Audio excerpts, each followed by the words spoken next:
Sagrada seja a minha luz, não seja o dragão meu guia. Retira-te, Satanás, nunca me aconselhe coisas vãs. É mal que tu me oferestes e bebe tu mesmo do teu próprio veneno. Assim seja. Amém. Amém, amém e amém. Seja muito bem-vindo mais uma vez. Eu quero acolher você que está chegando agora aqui na nossa live, na nossa transmissão. Que alegria ter você aqui conosco. Eu, Eduardo Oliveira, te acolho com muito carinho. Seja bem-vindo aqui. Se você pode e deseja, toma a sua palavra aí comigo, que está no Evangelho de João, no capítulo 10, versículo 10. João, capítulo 10, versículo 10. João 10, 10. Diz assim, eu vou lendo. O ladrão só vem para roubar, matar e destruir. Mas eu vim, disse Jesus, para que vocês tenham vida. Vida plena e vida abundante. Vou ler de novo. Jesus está dando um ensinamento, ele diz, o ladrão só vem para roubar, matar e destruir. Mas eu vim para que todos tenham vida, vida plena e vida abundante. Palavra da salvação, glória a vós, Senhor. Meus irmãos, vamos entender o que está acontecendo nessa passagem.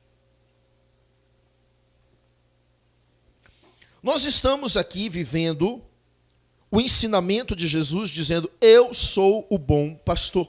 Foi o que nós vivemos ontem. Na Santa Missa Dominical, na Santa Missa de ontem, nós vimos Jesus dizendo, eu sou o bom pastor. Aquele que dá a vida pelas suas ovelhas. Aquele que cuida das suas ovelhas. E é bonito quando a igreja vai se referir à pessoa do pastor. A igreja vai dizer que o pastor precisa ter cheiro das ovelhas. E a ovelha precisa ter cheiro do pastor, ou seja, precisamos ter uma relação de intimidade com o pastor. Lógico que o pastor a qual a Bíblia se refere, a igreja se refere, aqui é o pastor supremo, é Jesus Cristo. Afinal, ele pagou o preço para a nossa salvação. Ele foi quem nos trouxe vida novamente. Por quê? Porque quando Deus criou o homem, Santo Tomás de Aquino, na súmula teológica, vai dizer que Deus criou o homem no mais alto nível de santidade, de amor e de vida. Ou seja, Deus colocou tudo aquilo que era bom dentro do homem. E Deus colocou então o homem no jardim do Éden e disse, cuidai, cultivai, pode usufruir do jardim, mas só não toque na árvore que está no centro do jardim. E a história você já sabe, Adão e Eva desobedecem a Deus, tocam no fruto da árvore que está no centro. E então a palavra vai dizer que então, a partir da desobediência de Adão e Eva, entrou no mundo o pecado e com o pecado a morte. Isso mesmo. Quando Deus criou o homem, eu e você, não era para nós termos problemas, dificuldades, adversidades, não era para nós morrermos, mas era para nós sermos felizes e para nós usufruirmos de uma vida plena, de uma vida abundância com Deus no jardim do Éden. Éden significa delícias, ou seja, por que o homem foi morar no Éden? Porque lá tudo era bom, e se o homem era feito no mais alto nível de santidade, não haveria outro lugar para o homem morar que não fosse no jardim do Éden, ou seja, era para nós vivermos lá, felizes e desfrutando de uma vida plena, total, absoluta e abundante com Deus. Mas então a partir da desobediência, a partir então do pecado de Adão e Eva, e depois Paulo mais tarde vai escrever aos Romanos, então, como por um só homem o pecado entrou na terra, e com o pecado a morte, agora todos pecaram e todos estão privados da glória de Deus. Ou seja, aquilo que Deus fez para o homem, a partir da sua desobediência, então a morte entrou, e com a morte todas as suas consequências, todas as suas consequências dessa morte. Então entrou a depressão, entrou os problemas, entrou as dificuldades, entrou as adversidades e tantas consequências desta morte. E então depois Deus vai tentando refazer esta aliança com o homem de diversas formas. Deus levanta vários homens, várias mulheres que foram importantes na história da salvação, sim, mas somente com Jesus é que essa aliança foi conseguir ser refeita. Então Jesus, ele nos redimiu, é uma palavra chamada redenção, ou seja, claro que Jesus, ele é o Salvador, sim, ele pagou, ele rasgou o documento que nos condenava, sim, mas quando eu e você vamos estudar o sentido da palavra redenção, significa adquirir de novo uma propriedade perdida, ou seja, redenção significa pegar de volta, readquirir uma propriedade. Que propriedade foi essa? Eu e você. Com o pecado, eu e você nos perdemos, e Jesus, então, ele nos resgatou, ele nos redimiu, ele comprou de volta, eu e você, uma propriedade que já éramos de Deus.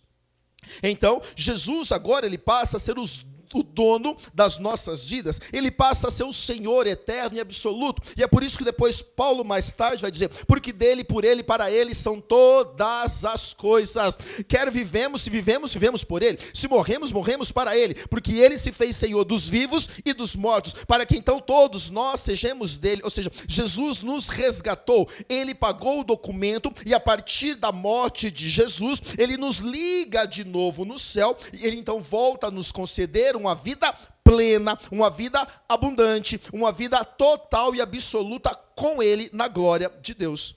Quem está me entendendo em casa, diga amém.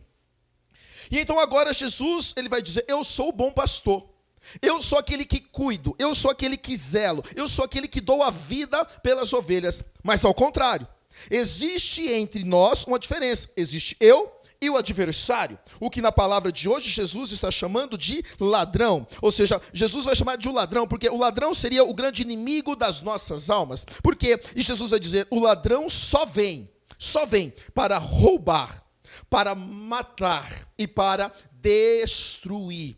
Esse é o objetivo do nosso maior adversário, o inimigo de Deus e consequentemente o nosso inimigo. De quem você está falando? Sim, o demônio, o Satanás, o adversário, o acusador, o divisor, ou seja, ele vem para roubar, matar e destruir. E é claro que aqui a gente pode perguntar, Eduardo, ele vem para roubar o quê? Ele vem para roubar os nossos sonhos. Ele vem porque quando eu e você deixamos de sonhar,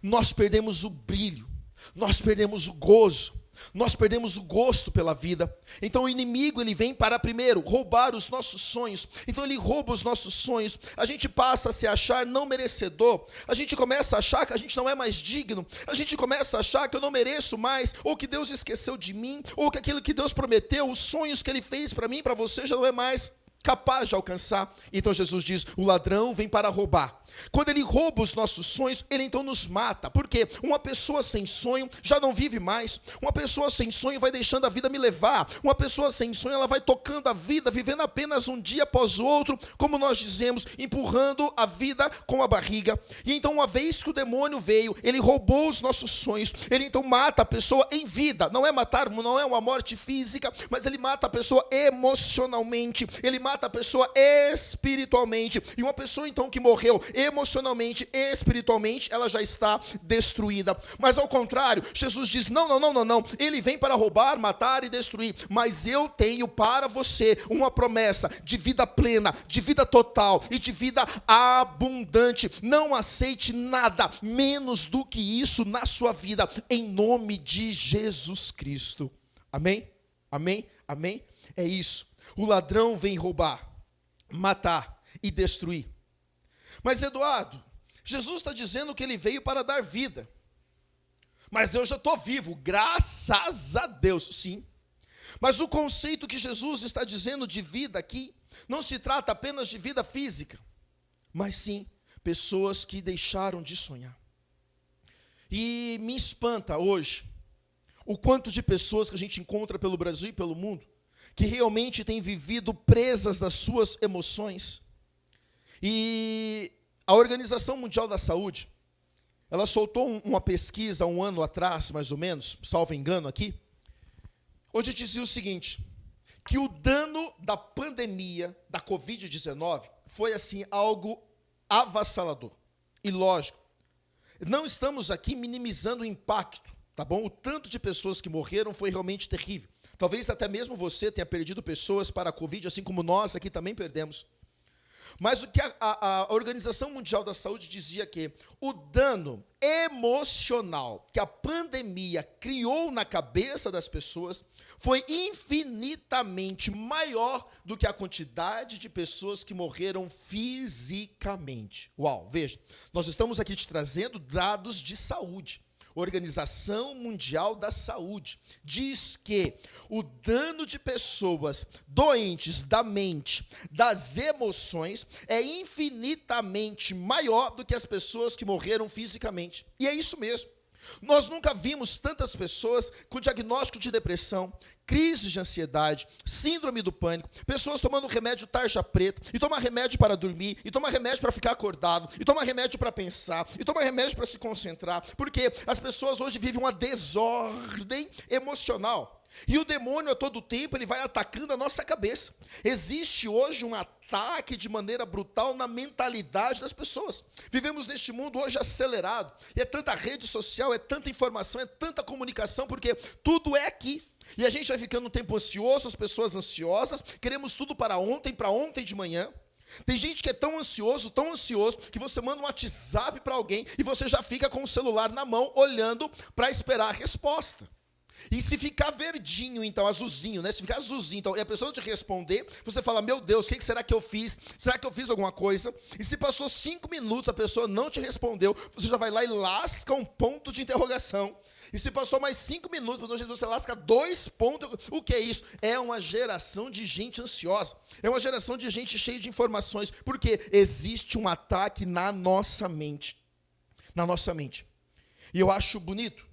Eu, Eduardo, tenho me dedicado os últimos 4 anos da minha vida a estudar as cartas de Paulo. Paulo, um dos homens mais inteligentíssimos da Bíblia, falava 4 idiomas. Antes de ser Paulo, era Saulo, perseguidor assim de cristão.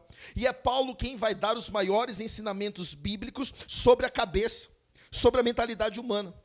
É Paulo, por exemplo, que vai explicar sobre a diferença do homem carnal, do homem espiritual, do homem terreno. É Paulo que vai dizer, eu sei viver com muito, sei viver com pouco, sei viver na alegria, mas sei viver na tristeza, porque para mim morrer é Cristo e viver é ganho. Ou seja, Paulo vai dizer o tempo todo desse conflito entre a cabeça e a corpo, entre a mente e o espírito. Tanto que na armadura do cristão, Paulo vai dizer, coloca o cinturão da verdade, os pés calçados de prontidão, o escudo da paz, mas sobretudo o capacete da salvação. O que Paulo está dizendo? Que aqui é onde passa a nossa salvação, é a cabeça. E é por isso que a gente tem que cuidar tanto da nossa cabeça. Da nossa cabeça. Tanto que Santa Teresa d'Ávila vai chamar a louca da casa. Ou seja, se eu não botar ordem nessa louca aqui, chamada a louca, a cabeça, ela vai dominar a casa inteira. Ela vai fazer uma bagunça inteira. Então, se você pode aí, aonde você está agora, bata na sua cabeça e diga, cuidado, cabeção, porque nós temos que cuidar disso aqui. Nós temos que cuidar disso aqui. Né? Eu sempre tem dito, claro que por nós sermos um povo ocidental, e não há nada de errado nisso, mas nós criamos a cultura de dizer, né, eu te amo do fundo do meu coração. Ah, você magoou o meu coração. Ou a gente diz, nossa, que pessoa do coração duro. Ou como a gente diz aqui em Minas, né, nossa, que pessoa do coração peludo, né, o que é essa pessoa do coração ruim. Ou a gente criou a maneira de dizer, o simbolismo do amor é o coraçãozinho, né, eu te amo, a gente faz coraçãozinho. Mas, cientificamente comprovado, o nosso coração não tem função nenhuma, a não ser bombear sangue para o nosso corpo. O nosso coração nada mais é do que músculos, veias, artérias, ponto, e carne, nada mais do que isso. Então, ou seja, a parte mais importante do nosso corpo não é o nosso coração, mas sim a nossa cabeça. Prova disso, se você sofrer um acidente de carro, nós vamos ligar para o SAMU, ou para o Corpo de Bombeiros. Primeira pergunta que eles vão fazer, está consciente? O que é isso? A cabeça ainda está funcionando? Você vai dizer, sim, ainda está funcionando. Ainda está. Eles vão chegar e vão constatar, o coração parou. Não tem problema, o coração parou. Existem 3 formas de nós trazermos você à vida de novo. Primeiro delas, massagem cardíaca. Vão repetir por 3 vezes o procedimento de massagem cardíaca. 1, 2, 3, 1, 2, 3, 1, 2, 3. Voltou? Não. A segunda chance, desfibrilador. Pegamos a máquina e te damos choque. Então vamos dar um choque no seu peito para fazer o seu coração voltar a funcionar. Digamos então que o coração não voltou ainda. Existe uma terceira chance mais drástica, é claro. Chamamos uma UTI móvel, entubamos você, levamos você para o hospital e fazemos o quê? Um transplante cardíaco. Ou seja, para o coração, 3 chances de fazer você viver novamente. Agora, digamos que você sofre o mesmo acidente. Você não sofreu um arranhão, mas você bateu a cabeça. É diagnosticado o quê? Morte cerebral. Quando o cérebro para, não tem mais nada do que possa fazer. Acabou. É questão de minutos para o corpo parar. Então, ou seja, por que eu e você precisamos hoje estar muito atentos? E é isso que Jesus está dizendo hoje. O ladrão vem para roubar, matar e destruir. Ou seja, existe hoje um ataque contra a nossa cabeça, contra a nossa mentalidade. E é por isso que a gente vive ansioso, a gente vive emocionalmente desestruturado. Cada vez mais tem pessoas desequilibradas emocionalmente, com depressão, com síndrome do pânico, gente trancadas em quarto. Esta live hoje ela quer libertar você. Esta live hoje quer pôr ordem nas suas emoções. Eu já rezo e clamo que o Espírito Santo adentre agora aí na sua cabeça, te lavando, te protegendo, te cobrindo, para que possa haver aqui uma metanoia, uma mudança de mentalidade, um batismo no Espírito Santo total, verdadeiro e fecundo, para que a gente possa vigiar nas nossas emoções. As nossas emoções. É isso aqui que Jesus está dizendo. O ladrão vem para roubar, matar e destruir, mas eu vim para que todos tenham vida. Volto a dizer, não é uma vida física, mas é uma vida espiritual e emocional. Quantos de nós já morremos dos nossos sonhos? Sonhos profissionais. Porque eu não venho de família rica. Porque eu não tive chance. Porque eu não tenho quem me apoie. Quantos de nós aqui já abrimos mão de sonhos de casamento? Porque mamãe se separou, porque titia se separou, porque na minha família nenhum casamento dá certo. Talvez existem pessoas aqui acompanhando que você já desistiu de ter filhos, porque talvez a medicina disse que é impossível. Talvez tenha pessoas aqui que você já desistiu do seu sonho profissional, você tinha um sonho de empreender, de abrir o seu negócio. Mas é porque o Brasil está em crise, porque o dólar está subindo, porque agora existe a supertaxação dos Estados Unidos e da China. Ei, em nome de Jesus Cristo, hoje é dia de você retomar os teus sonhos, hoje é dia de você retomar os teus projetos, porque por mais que ninguém apoia, por mais que ninguém acredita, hoje Jesus está liberando esta palavra sobre a tua vida. Eu vim para que todos tenham vida. Volta a sonhar, retoma os teus sonhos, retoma os teus projetos, mesmo que ninguém apoie. Quem precisa acreditar nos teus sonhos é você. Ninguém tem obrigação de acreditar nos teus sonhos e nos teus projetos. Sabe por quê? Porque Deus não deu os sonhos para elas. Deus deu o sonho para você. Então quem precisa acreditar é você. Quem tem que lutar e batalhar por eles é você. E se você não desistir dos teus sonhos, eu te garanto, Deus então vai abençoar e todos eles vão acontecer, porque Deus não é homem para mentir, nem filho do homem para se arrepender. E se Ele colocou um sonho no seu coração, Ele está disposto a bancar, a financiar para que este sonho aconteça. Amém. É isso, Deus maravilhoso. Ou seja, vida. Jesus veio para que nós tenhamos vida. Vida. Segunda coisa que Jesus diz: eu vim para que tenham vida. Segunda coisa, vida plena, ou seja, plenitude. O que significado de plena? Cheio, completo, repleto, inteiro, perfeito. Vamos entender. Cheio, completo, repleto, inteiro. E eu, Eduardo, eu escrevi um livro, eu tenho a alegria de escrever um livro sobre este versículo, que é o livro Despertando para uma Vida Abundante. E eu fiquei 2 anos rezando sobre este livro, sobre este versículo. E diante de tantas coisas que eu estudei, que eu busquei na palavra, na igreja, eu entendi que a Bíblia e a igreja, toda vez em que a Bíblia e a igreja vai tratar do homem, e claro, você está entendendo quando eu digo homem, eu digo de humanidade, Deus e a Bíblia tratam do homem na sua totalidade. Totalidade. Uma palavra chamada, uma visão tricotômica. O que é isso? Corpo, mente e espírito, ou seja, não separa o homem. E isso é tão real, isso é tão sincero, isso é tão verdadeiro, que não só a igreja trata isso, mas como dentro das próprias relacionamentos empresariais também foi mudando essa visão. Eu, Eduardo, tenho 12 anos de vida missionária, completo agora dia 20 de maio, 12 anos de vida missionária, mas antes de ser missionário, eu venho de uma carreira executiva de empresa. E eu me lembro que quando eu comecei a trabalhar, alguns anos atrás, né, o setor que cuidava de pessoas era chamado de departamento pessoal. Departamento pessoal. Depois virou recursos humanos. Hoje, depois foi mudando, teve outras nomenclaturas, agora chama gestão de pessoas. Por quê? Porque antigamente, quando você chegava para trabalhar, o seu chefe, o seu superior dizia, deixa os seus problemas da porta para fora. Ou seja, como se eu e você fôssemos pessoas repartidas. Ou então, não, agora aqui eu vou assumir o Eduardo profissional. Bum! Pronto, então eu entrei para trabalhar. Então aqui eu só trabalho. Pronto. Saí do meu trabalho, agora eu vou assumir o Eduardo pai. Pum, agora eu vou ser o Edu pai. Vou brincar com os meus filhos ou tal. Agora eu vou ser o Eduardo marido. Plim! Como se a gente fosse mudando de fase. E a cada vez mais, ao estudar a humanidade, tanto a igreja quanto a Bíblia, como as próprias relações amizades, foi entendendo que não dá para fazer isso. Então, quando eu vou trabalhar, eu vou levar comigo todos os meus problemas.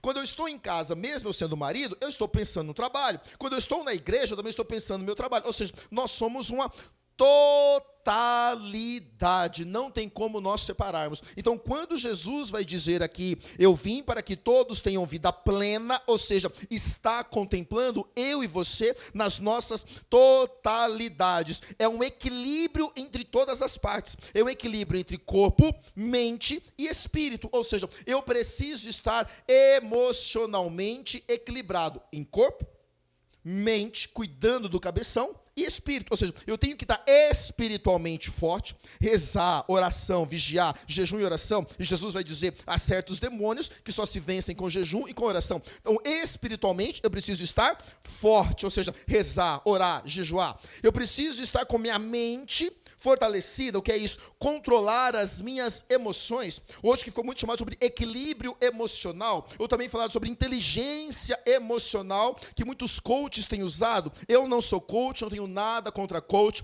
Coach é uma belíssima ferramenta de desenvolvimento profissional. Eu não acredito que funcione dentro da igreja, mas como técnica de profissional, eu acho excelente. Mas muito se fala sobre inteligência emocional, equilíbrio emocional. O que é ser inteligente emocional? É você ter esse equilíbrio nas suas emoções, é você não deixar com que as suas emoções te controlem.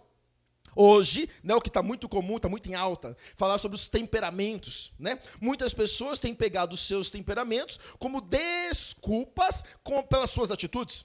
Ah, porque eu sou colérico. Então, porque eu sou colérico, eu tenho o direito de tratar todo mundo mal, eu tenho o direito de ser grosso, eu tenho o direito de ser estúpido, e todo mundo tem que me engolir, porque é o meu temperamento. Não, filho, isso não é temperamento, isso é defeito de caráter.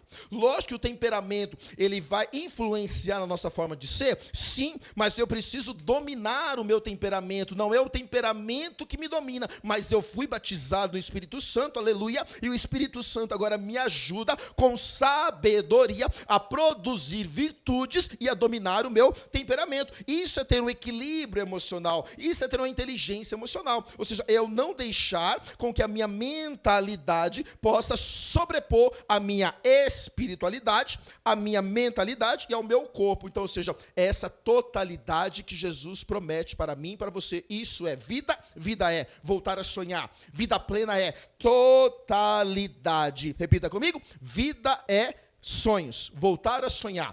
2, vida plena é totalidade, plenitude, é pleno, cheio, transbordante, repleto, completo, inteiro, perfeito. Isso é, ou seja, eu e você precisamos ter esse equilíbrio, corpo, mente e espírito. Você está me entendendo? Se você está me entendendo, coloca aí, você que está na live comigo, fala assim, estou entendendo, Eduardo. Estou entendendo, Eduardo.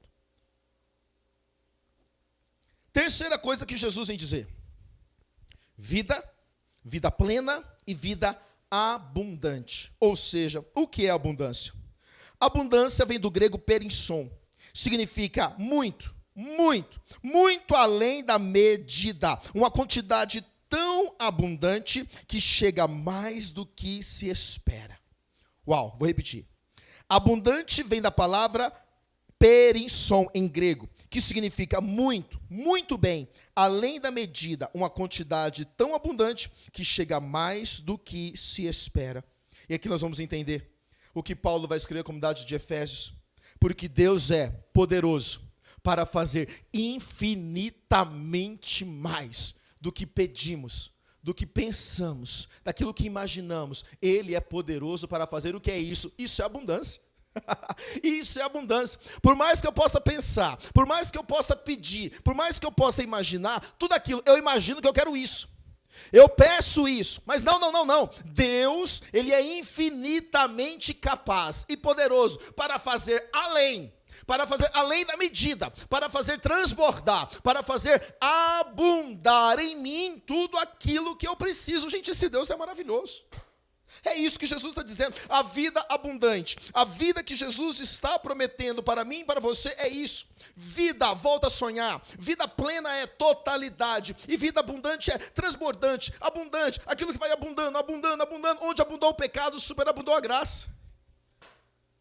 Vamos entender também Paulo, a palavra vai soltando na nossa cabeça, porque Deus nem olhos viram, nem ouvidos ouviram, nem a mente humana é capaz de imaginar o que Deus está preparando para aqueles que o amam. Veja, isso é abundância. Nem olhos viram, nem ouvidos ouviram, nem a mente humana é capaz de imaginar o que Deus está preparando para aqueles que o amam. Isso é vida abundante, ou seja, é isso que Deus tem para mim e para você, é uma abundância já nesta vida. Claro, eu não sou burro e não poderia aqui cometer uma heresia. Claro que a abundância total e plena, nós só vamos ter na glória junto de Deus, diga aleluia. A abundância total e plena, nós só vamos ter na glória junto do Pai, uma vez que nós superarmos os pecados, uma vez que nós renunciarmos o pecado, uma vez então que nós morrermos em santidade, uma vez que nós formos alcançados pela misericórdia de Deus, nós então sentaremos no convívio dos eleitos e junto dos eleitos, nós então desfrutaremos de uma abundância total e plena. Só abrindo um parênteses, né? Sobre essa questão do convívio dos eleitos.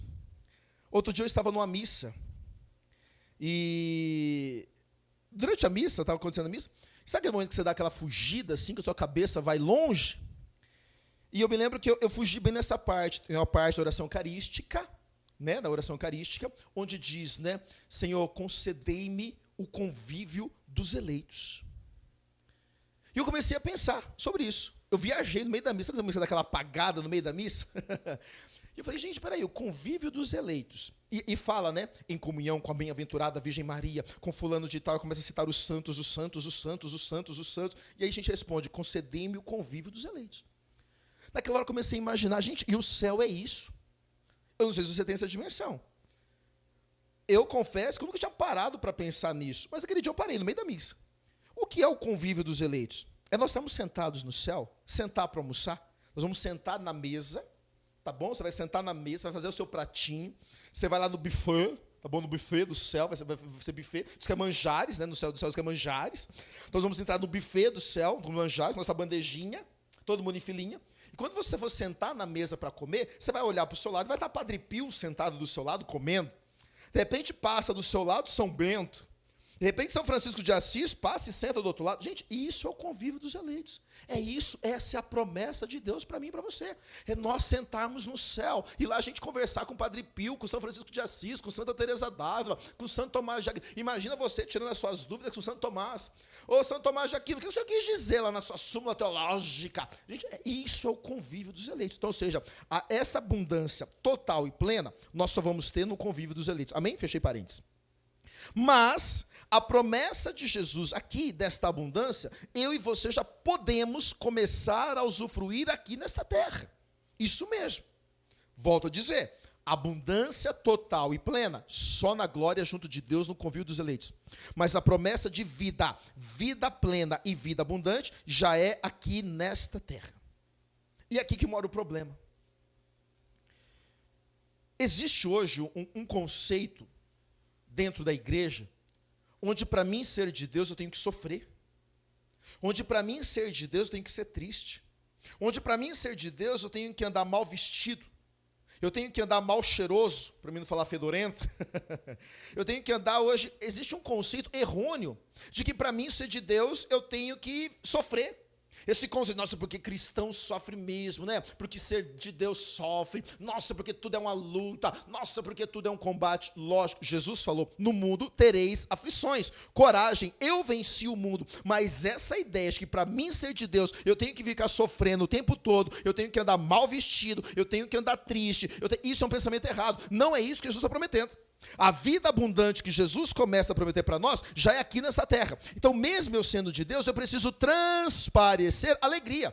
Eu tenho que andar bem, eu tenho que andar bem vestido. Não, eu sou filho de Deus, eu sou filho do dono do ouro e da prata. Lógico, eu não estou falando hoje aqui de avareza, eu não estou falando de apego ao dinheiro, porque até mesmo o problema não está em você ter dinheiro, o problema está aonde você põe a sua confiança. Então, se você põe a sua confiança no dinheiro, aqui está o pecado.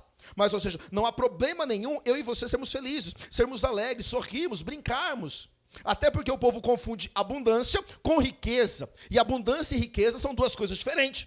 Riqueza tem a ver com prosperidade. E abundância com prosperidade com Deus é vitória. Abundância, prosperidade sem abundância é pobreza. Então a gente tem que desmistificar essas coisas. Ah, não é porque eu sofro, porque Deus quer que eu sofra. Será que é isso mesmo? Ou será que é você que está estacionado com um pensamento de escassez? Será que é você que assumiu para si um pensamento medíocre? Nossa, Eduardo, medíocre é feio. Não, medíocre significa uma palavra na média. Medíocre é uma vida mediana. Então você está se contentando com uma vida mediana, com uma vida de escassez, com um pensamento de que você não pode ser bem-sucedido. Talvez aquele pensamento, não, porque é mais fácil um camelo passar no buraco de uma agulha do que um rico entrar no reino dos céus. Deus não está falando sobre ter dinheiro, Deus está falando sobre confiança aonde está o seu coração. Esse é o problema. Então a gente confunde.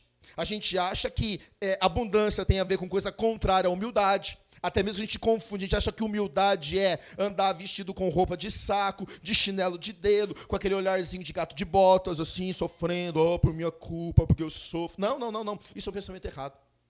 A humildade não tem a ver com aquilo que a gente externa, mas a humildade tem a ver com aquilo que está no coração. Assim, até mesmo a abundância. A abundância não começa naquilo que está no externo, mas a abundância começa naquilo que está no meu interno. Então, como é que eu conquisto uma abundância em Deus? A partir de um interno organizado. Porque quando eu me organizo internamente, as minhas emoções, os meus pensamentos, eu sei onde é que eu ponho o dinheiro, eu sei que Deus está em primeiro lugar, eu valorizo a minha família, eu valorizo o meu casamento, eu valorizo os meus filhos, eu valorizo o meu trabalho, eu valorizo tudo. Mas a gente tem esse pensamento errado de que para ser de Deus tem que ser triste. Está errado. Em nome de Jesus, que esse pensamento hoje, se você pensava dessa forma, caia por terra agora em nome de Jesus. Essa pregação está libertando você. Essa pregação está fazendo as escamas dos seus olhos caírem sobre esse pensamento. Ah, porque Deus quis assim. Será que é porque Deus quis assim ou você que se acostumou nessa posição? Será que é você que está acomodado dessa forma? É preciso a gente evoluir, é preciso a gente expandir a nossa mente, é preciso enxergar além. Deus não quer que eu e você tenhamos uma vida de escassez, isso é um pensamento errado.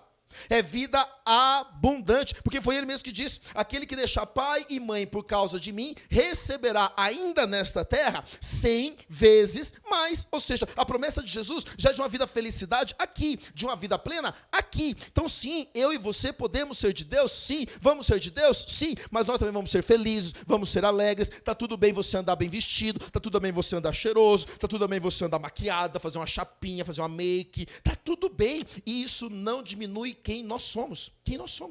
Até porque eu, como missionário, já fiquei hospedado, só para fazer um paralelo para você sobre abundância e humildade e prosperidade, eu já fiquei hospedado em casas de gente extremamente rica, gente bilionária, exato, mas eram pessoas de uma humildade extrema, não tinham apego, a gente via que eram pessoas desapegadas daquilo que tinha.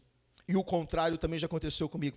Já fiquei em casa extremamente simples, extremamente pobre, mas as pessoas avarentas, as pessoas orgulhosas.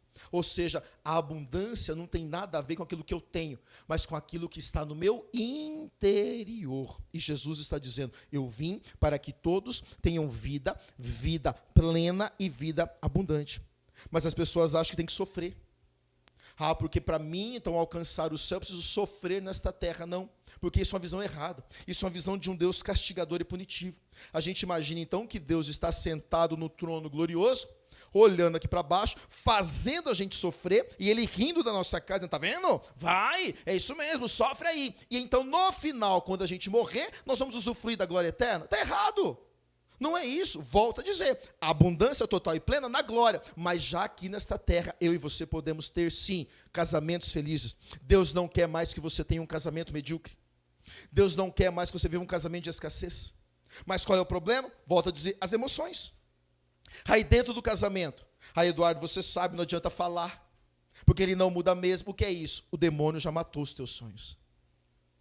Você até sonha, quando você casou, você tinha um sonho de ter um casamento feliz, de ser abundante nesse casamento, mas o tempo foi passando, as dificuldades foram chegando, porque todo casamento tem, e o demônio foi matando você. Não fala, não adianta falar, ele não vai mudar, porque todo casamento é assim mesmo, porque todo casamento é desse jeito, e você foi morrendo internamente, e você então se acostumou dizendo, é esse casamento que Deus quer para mim, em nome de Jesus. Isso é mentira de Satanás. Deus não quer que você tenha isso, Deus quer que você tenha um casamento feliz e abundante. Então o que você precisa talvez é sentar com este marido, conversar por os pingos nos is, mas a promessa é que eu e você tenhamos um casamento feliz e abundante, e é possível sim ter casamento feliz e abundante.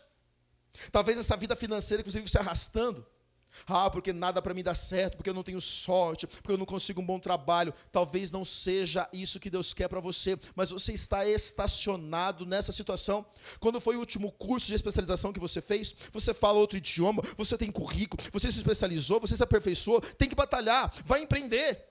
Eduardo, porque eu estou desempregado há 6 meses, a dívida está chegando, o que é que eu faço? Você sabe fazer um bolo? Sabe fazer uma torta? Faz um bolo, faz uma torta, vende para o seu vizinho, para a sua vizinha, para o seu parente, para a sua tia, para o seu bairro, começa a produzir. Daqui a pouco você vai isso para o Instagram, põe no Instagram, daqui a pouco você virou um grande confeiteiro, montou sua padaria e está rachando. Está entendendo, minha gente? Isso é a promessa de Jesus. Vida abundante é isso, é nós organizarmos as nossas emoções e então tomarmos posse disso que Ele tem para nós. Ou seja, não é isso. Não é. Deus não quer que eu e você tenhamos uma vida de escassez. Amém, minha gente? Amém? Amém? Amém? Amém? Amém?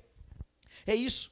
A promessa de Jesus é uma vida plena, uma vida abundante. Deus não quer que eu e você tenhamos uma vida medíocre.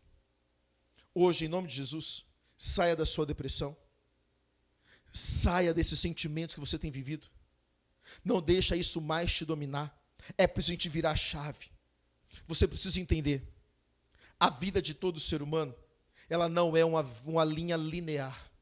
A nossa vida, ela é cíclica. O que é isso? Ela é feita de ciclos.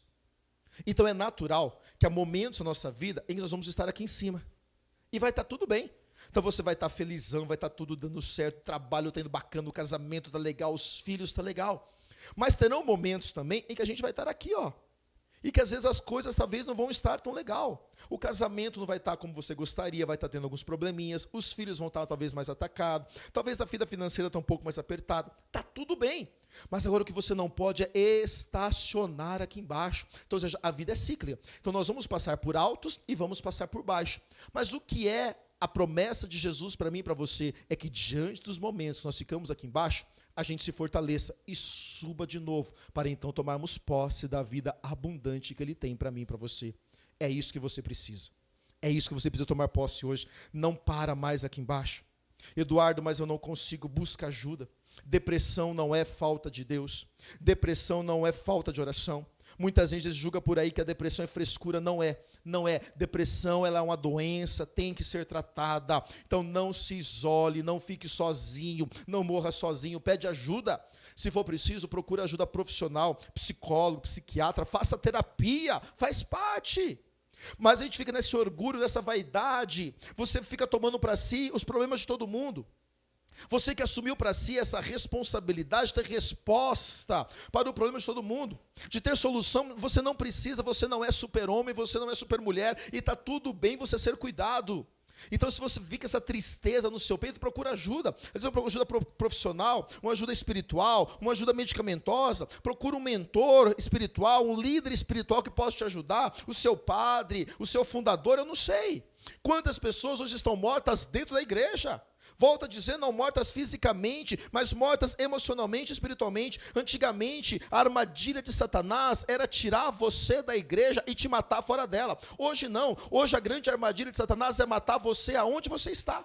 E o demônio tem feito isso, matado você dentro do seu casamento, dentro da sua família, dentro do seu trabalho, dentro da sua igreja. Você vai morrendo espiritualmente, você vai morrendo emocionalmente, e ele vai te deixando lá, morrendo lá. Mas ele não quer isso para você, ele quer que você se levanta daí, reaja e toma posse de uma vida abundante que ele tem para você. É isso.